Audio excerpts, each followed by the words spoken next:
Well, you brought up the first news item, so what do you say we just get right into the news? Good evening, Mr. Mr. North South America, and all the ships and clippers at sea. Let's go to press.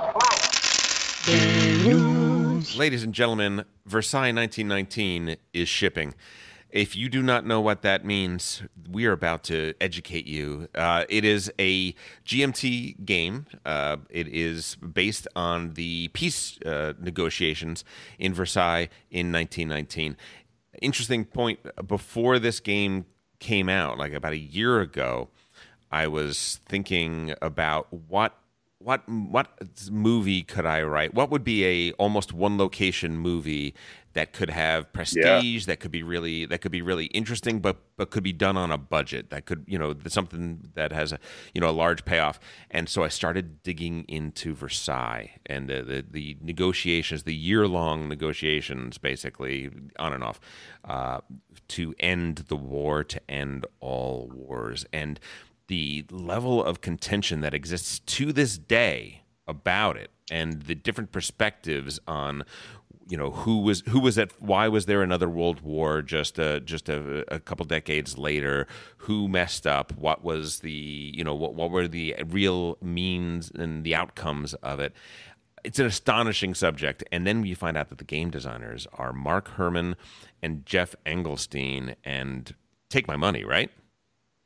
Yeah, I mean, if you don't know who Mark Herman is, he is, I don't know, the Stanley Kubrick of war games. I think that's fair to say. I mean, he's the designer of Fire in the Lake, Churchill, Washington's War, Empire of the Sun, For the People, SPQR. I mean, it's like, I mean, he's the writer Knizia of war games, it feels like. I don't know if I'm maybe overstepping my bounds there, but that feels about right. No, and then Jeff Engelstein, who's the chronicler of board games. I mean, he's sort of our... he's writing the textbooks these days. He's also a very accomplished designer as well. He did Space Cadets and Ares Project and Survive and a lot of fun. The Expanse board game. Yeah, he's more of a Euro guy. Exactly. He's a Euro guy. And Mark Herman is a war game, like I think he's designed 60 or 70 war games.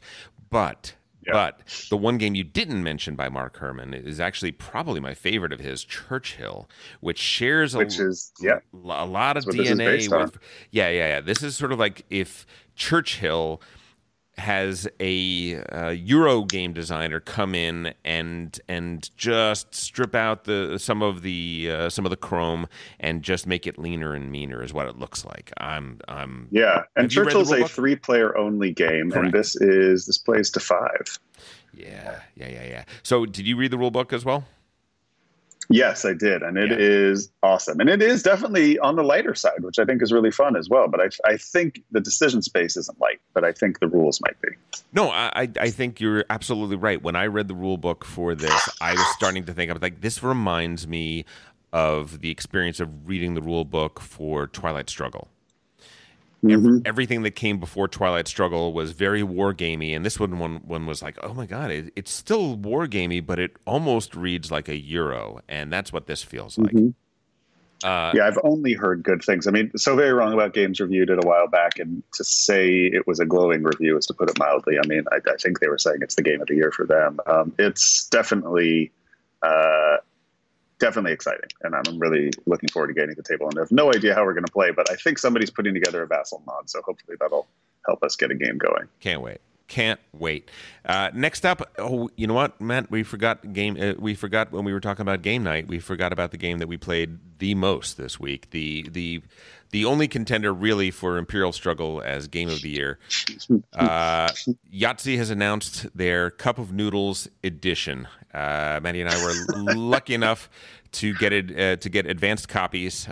We've been playing it nonstop the entire week, basically not sleeping. And just what can you say when you combine two of the greatest things that America has ever produced? Really, I mean, I think Jazz is number 3 behind Yahtzee and Yahtzee ramen noodles. Don't you want to be in the room when like the Milton Bradley or Hasbro? I don't know, one of those. What somebody goes like, all right, guys, we're going to do with Yahtzee this year. And just like you pan over to the guy eating ramen noodles in the corner. Somebody goes, I don't know, ramen noodles. And they're like, Done. Let's call it a night. Everyone go home. So instead of numbers on the dice, you actually still have numbers on the dice, but you also have the shrimp symbol and the corn symbol and so on and so forth. And we've been having a really fun time on Facebook, slagging each other off and complaining about each other's understanding of the Cup of Noodles Yahtzee game. But we're not attempting to gatekeep anyone who may love Cup of Noodles and Yahtzee, but come on. It's fun. Absolutely hilarious. You know what? I wouldn't say that this is the worst idea in the world for a gift for super casual gamers or family gamers or stuff like that. I think it's hilarious. I think the college market, it comes in a ramen cup that looks very realistic. That's the cup you roll the dice in. I'm sure you could put all the pieces together. I mean, isn't this the classic college game? I think that's pretty much. I like Yahtzee. I don't hate it's the original rolling right. Yeah, it basically is exactly right. It's only $14.99. That's it. That's all it is. Come on. Eric Lang has stepped down or announced that he's stepping down from CMON Games. For about 3 years now, he has been sort of the overall game guru over there, overseeing a lot of their designs. And he's said that as of September 1, he is going to be leaving. There is nothing bad. There's nothing untoward. There's nothing unusual. He said, "There's just I want to get back to designing my own games," and put out a wonderful tweet saying, "Hey, I love CMON. I'm huge fans of them. There's nothing sad or bittersweet in my departure. I'm just moving off to other things." And then he also wrote a note saying, "And to all my friends in the game industry, I am not looking for work. I got plenty of things I want to design."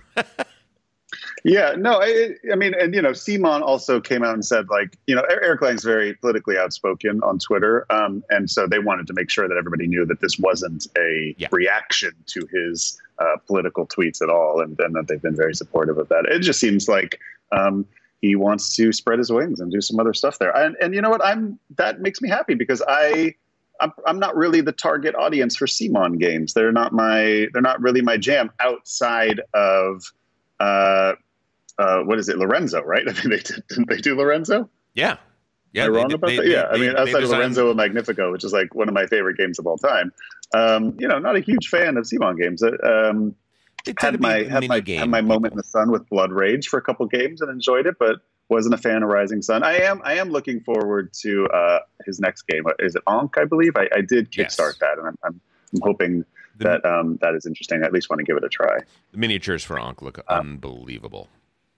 But yeah, it's Eric Lang's older designs that I really love, like Chaos in the Old World and stuff. So I'm excited to see what he does away from CMON. Absolutely. Maddie, why don't you take the next item? Because it's all you.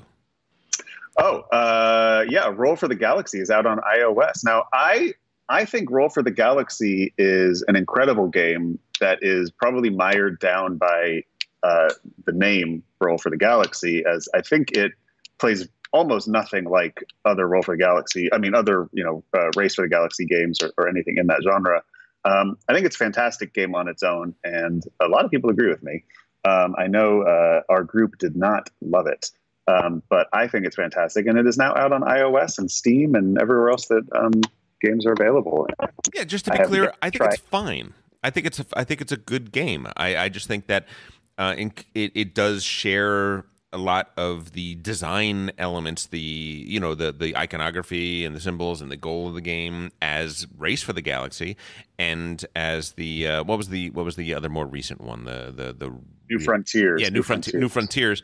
And I just out of the three of them, Roll for the Galaxy is my least favorite of the three. But that's like saying, which flavor of ramen noodles are you rolling? Really, that's well, really the thing, and that's why I say I think it's sort of hampered by its IP, because while it shares the iconography, while it shares a couple of the mechanisms, I think it plays completely differently. I mean, like the strategies are totally different.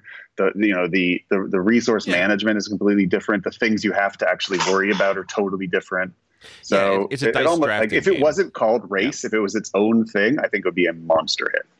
Yeah, I agree with that. I think you're probably right about that. But yeah, it's $10. It's a little on the pricey side, I think, for just to give a whirl. But I mean, if you love it, it's definitely a good way to get it played during the pandemic. Yeah, it depends.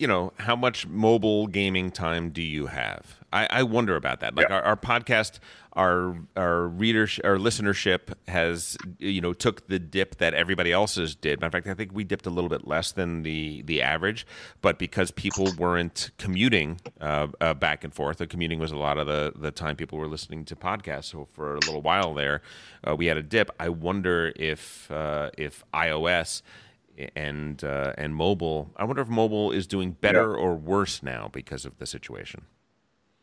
I don't know. Yeah, I guess it depends on media it is, right? Because video games are up like 800,000%. Oh, they're through the roof, but it's mostly console and yeah, exactly. Exactly. PC, yeah. So we may be out and about less, and therefore mobile may not be doing as great.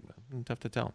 Totally. Speaking of mobile, Alexander Pfister announced that Maracaibo app is coming out. Maracaibo Digital is going to be coming out by the end of 2020. It's going to be on Android and iOS, and that's a pretty meaty game to do on a mobile platform. It is, and I'm wildly excited for it because the solo campaign of Maracaibo is really fun and really worth everybody playing who likes Euros. And I think this will make it a lot more accessible. I know they said they're going to have the whole solo campaign on there, which is great. And I just think it's a fantastic game. It's one of those games that came out right before the pandemic for me. And I got like 1 or 2 plays in person, and then I haven't been able to play it at all. I played it a little bit solo, but it's one of those games that if a game night came around again, it would be near the top of my list of things I'm really wanting to play again. I wouldn't mind re-engaging with that game either. I don't love it. There were a few things about it that I was just nothing so concrete that I'm like, oh, this game isn't really good. It is really good. It's a really interesting design, but it didn't hit that tuning fork that I need to be one of those games that I'm just obsessed with. That said, it's a really good design, and I would love to play it more and just give myself a second chance. Trey's point he made last week about it was actually rung true for me, which was that there is a level of frustration because if somebody's racing the track and you're not, it's a crappy feeling. Which that's interesting because it's like, I don't know. That's almost one of those things where it's like, well, it's so good that you want to keep playing. So maybe is that not a bad thing? I don't know. Well, but I definitely had that feeling. Even when I'm playing solo and the bot's like racing ahead, I'm like, no, I've got my cool thing I want to do. Yeah, well, he tried that with Great Western Trail and then found out that at the end of the day, the variations in tempo in Great Western Trail weren't quite as strong an effect as he wished they were. So they are here. They are here. Yeah, they very much. Oh, are here. you can race it, and you cannot. I mean, you feel it. You feel somebody else racing it. Yeah, this is a true race game. Yeah, I mean, to me, the better version of this, because what it feels like when you're going around the Caribbean in Maracaibo, it feels like what you do in the beginning part of Francis Drake. It feels, 100%. Yeah, it feels like what you're doing in Lignum. And in those, you can race ahead, and then you are just foregoing everything that came before you. You can't hoover up all of these different resources and all these different advantages as you move around a track. But when a person gets to the end of the track, it gives them a bonus in terms of the next phase of the game. It gives them the first pick of some very important things to decide. And then the last person to get there is going to have the last pick, and they're going to be at a detriment, but it doesn't say, okay, the round is over now and things are done. So for me, that mechanism is just more satisfying, I think, for exactly the reasons Trey said. But for anybody who may want to have some second thoughts about Maracaibo, well, good luck. The first expansion is coming out, and you might find something here that you were missing. The Uprising, it is called, as a matter of fact, and it's planned for the beginning of 2021. There's going to be a native rebellion in the area, and we actually talked with Alexander, and and he seemed to express that this was going to have more representation of the natives in the land, and I think it sounds really interesting.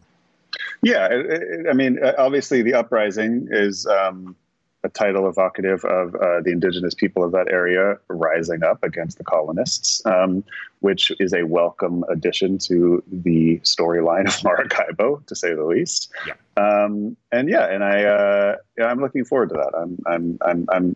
It's clear to me that Mr. Pfister is listening. Yeah. And wants representation to be a part of his design work going forward. I'm very glad to hear that. Very, very glad to hear that, because we love his games, and we want to keep on loving them and keep on playing them. But my favorite app news, which I don't generally like, is this one. DigiDiced is starting development of a digital version of Gaia Project.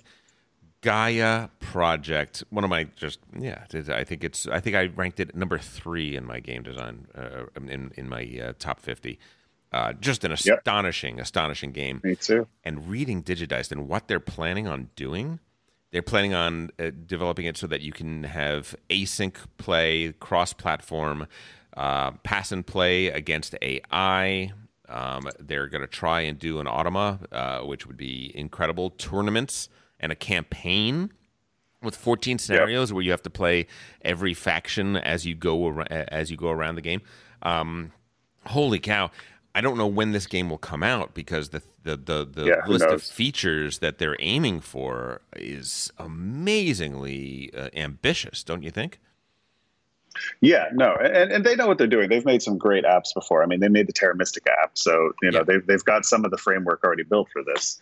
But Viticulture, which came out recently, which, while it doesn't have the Tuscany expansion, I've been playing it because it's a really well done app. It's really clean and nicely done, and it runs beautifully on iPad. So I think they're going to do a great job. I'm looking forward to it. And maybe this will help get us an expansion in real life soon if it sells really well, which is all we want. Yes, that's what we want. Please, people. We want more Gaia Project. Come on, it's so good. Yeah. It's the masterpiece of that genre, of that design stream. And last but not least, on the coming to app land, Game of Thrones is coming to Steam. Game of Thrones, the board game. The board game, yeah, is coming to Steam. Yeah, the board game. I should have said that. Is coming to Steam. Planned release is third quarter 2020. So. It will not be compatible with Mac OS Catalina, so I won't be getting it. But there you go. The Game of Thrones board game is an interesting one because I think it's too long for what it is. I think it's totally imbalanced. And I wouldn't want to play it in person, but I actually might want to play it on the app because they could tweak it. They can hopefully make some balance changes to make it a little more balanced and patch it. But also it can play really quick, and it might actually be one of those games that improves when you can get it done in an hour. Yeah, I mean, it took its design cues from Diplomacy, so I have a certain love for it because of that. But yeah, they didn't end up. They ended up gussying up Diplomacy, and they didn't, in my opinion, make it better than Diplomacy. I would rather play Diplomacy. Yeah. Lannister OP. Lannister OP. Exactly. Yeah. Well, there was a thing in the if you play the first edition. Lannister is not OP. Matter of fact, Lannister famously could be eliminated from the game entirely in the first 2 rounds. Well, if you can't win or lose on the first turn, then why is there a first turn? There you go, Jeroen. Thank you, Splotter. We're running out of time here, but we have time for this. Elizabeth Hargrave's Mariposas, her follow-up to Wingspan, is out, and it looks gorgeous, right?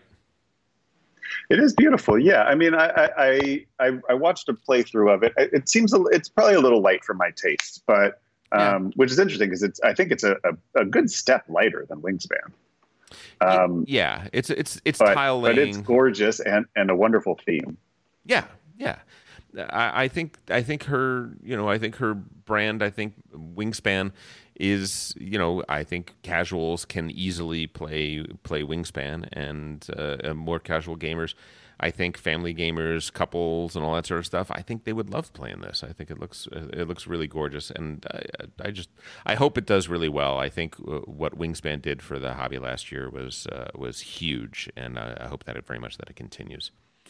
Yeah, and the theme is the migration of monarch butterflies from Mexico to North America. And I love how specific that is, and I think that's an awesome theme.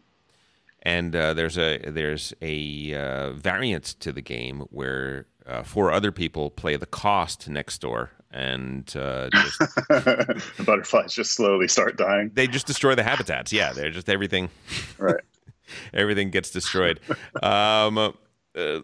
There's a game called Hadrian's Wall, which is sort of a new sort of roll and write game by a fairly new designer. Very loosely roll and write, yeah. Yeah, it's not really roll and write, and it's not really just a straight Euro. It's kind of in between, which is interesting. It's interesting to check out. I look forward to finding out more about it when there's more to know.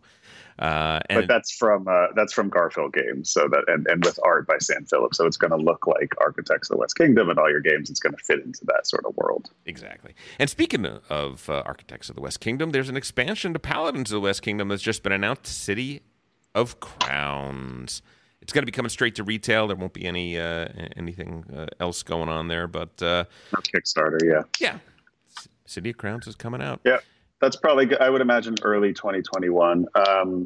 But yeah, I haven't even gotten to play the Architects expansion. I have it. I bought it. It's in the Architects box, but the world ended, and I don't get to play games with anybody. But I'm excited to try it, and also, of course, excited to try this. It's sad. It's sad that that everything that missed the digital love is kind of just withering on the vine right now. So. Yeah. We have to get that going. And then last but not least, Alma Mater is out, is being released right now. You don't hear me... Real bittersweet. Some of our favorite Italian designers, Virginio Gili, et cetera. Did you know they've named their design group? No, what are they called? Achitoka. I hope I'm pronouncing that correctly. Acchita, Tocca. Achitoka. Or Akitoka. I don't know. It's Italian, I'm sure. But yeah, that is their design group now. Okay. And if it wasn't for the complete lack of representation in a fantasy theme here for absolutely no reason, I would already have this game. I'm sort of protest not buying this and waiting for them to fix that, because I think it's egregious. I don't plan on reviewing this. I don't plan on buying this or playing this, and it's unfortunate. It is unfortunate. There is a huge thread that was started by our own Jennifer Schlickburn on Board Game Geek about this. It's in the forums. And it's called "Disappointed That Alma Mater Has No Characters of Color," and it is 21 pages long now. With tons of posts that have been deleted and pulled out. Yeah. You and I have both said oftentimes that BGG is one of the sweetest, nicest, gentlest places in the internet. One of the few places on the internet you can go that doesn't feel really toxic. Yep. But I'm when I look at posts like this and I look at the threads and I see the things that come up, I realize, well, maybe I had blinders on a little bit. I still do think that it is a safer place than many on the internet, but we have. But maybe there just are no safe places anymore. Maybe not. There are still plenty of problems. Toxicity has leaked out from the real world to basically every virtual space, and vice versa. But yeah, so Alma Mater is a game that takes place in a historical period it takes place in a historical era, but at a fantasy college. Not meaning there's dragons there, but it's not one that exists. There were people of color in that time in Europe, and there's just no excuse to make a game. I mean, look, if you're going to make a historical game that takes place in a place where there are no people of color, I ask you, why? Why? You better have a good reason for choosing that as your era. If that is what you're deciding to make as your theme for your game, I'd like to know why. And then beyond that, if you're not going to have a historical reason for it, you have no excuse to have only white faces in your game. And I think people are starting to realize that this is not cool in 2020. You know, we can't go back in time and fix the games that already have this issue, but we can demand from this point forward that publishers don't, and we demand it with our wallets. And realize that these comments, this brouhaha that has come up about this, was started quite a while ago, and there would have been opportunities to. I mean, it would have cost money. There would have been needed to have been some redesign and such, but it wasn't really done. It's unfortunate. I look at this game and it looks like something that I want to play. But yeah, it looks like the sequel to Coimbra, right? Yeah. Which isn't something that I'm just that I'm like, oh my god, how can I not play this? Yeah, sure. But is still something that I just feel like at this time in this moment, not going to do it. Not going to do it. Yeah, plenty of other games to play. Hey, if you enjoyed that video, you very well might enjoy the other videos you now see being suggested to you on screen. Also, we'd greatly appreciate it if you could like, share, or subscribe to our Game Brain channel. Thanks so much.